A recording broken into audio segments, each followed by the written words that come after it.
Il y a une différence entre le mysticisme et la spiritualité. Et c'est en cela que le monde est dans l'erreur et que la chrétienté est trompée. En réalité, une très grande proportion de ceux qui se regardent comme chrétiens sont incapables de distinguer entre l'esthétisme qui professe le sens du beau ou l'ascétisme qui pratique le renoncement à soi et la spiritualité. Le fait est que ce sont là deux domaines entièrement différents et la parole de Dieu les sépare nettement.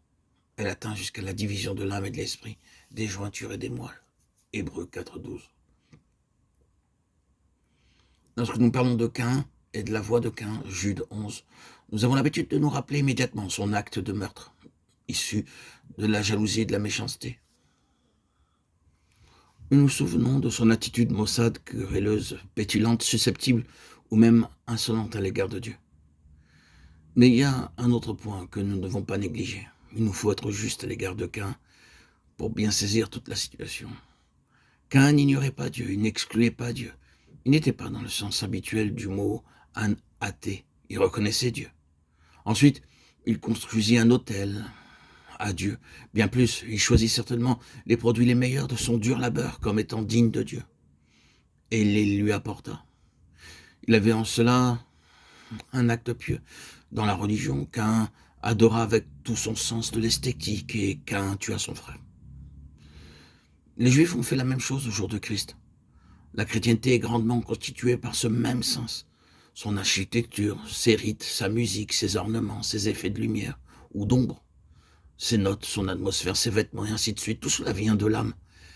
Mais Caïn n'est pas arrivé à Dieu. Et les Juifs n'ont pas satisfait Dieu. La mort spirituelle marque tout ce domaine, et bien que l'on puisse y avoir des émotions intenses qui créent des résolutions, des pensées élevées et des désirs, il ne se produira pas de changement véritable dans la nature de ces croyants, et il leur faudra des doses renouvelées de ces émotions pour maintenir une mesure de propre satisfaction pour l'âme et pour eux-mêmes. Toutes les religions ont plus ou moins ce trait psychique en commun. Et c'est ici que l'erreur fatale a été commise par beaucoup de gens religieux.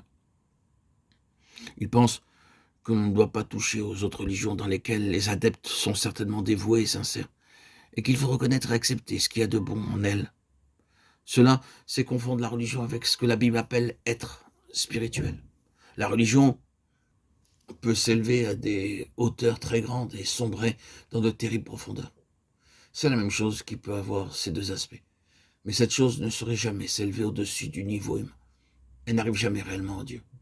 La religion peut être le plus grand ennemi de la vraie pensée de Dieu parce qu'elle est la meilleure séduction de Satan. L'ascétisme n'est pas plus spirituel que l'esthétisme. Il n'y a pas plus de valeur pour Dieu dans les austérités, les privations, les jeûnes, les rigueurs puritaines, comme telles, que dans leurs contraintes. La simplicité peut ouvrir l'accès à Dieu, mais elle n'est pas nécessairement spirituelle. Elle peut être simplement une question de goût.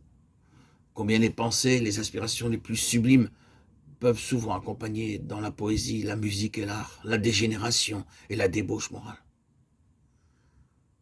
Combien le mystique peut s'approcher de la vérité dans sa perception et son interprétation. Quelle chose merveilleuse peut voir l'imagination même dans la Bible. Quel tressaillement de crainte, d'admiration, d'extase peuvent émouvoir un auditoire ou une assemblée sous l'effet de la puissance d'une âme.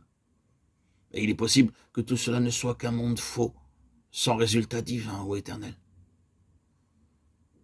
Tout cela peut ne satisfaire que cette vie terrestre, la tirer de sa monotonie. Mais tout finit là. Dans quel monde artificiel nous vivons?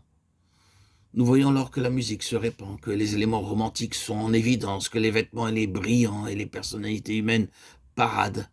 Combien l'orgueil et la rivalité s'affirment et quelle puissance de prétention pénètre dans l'atmosphère. Oui, un monde artificiel.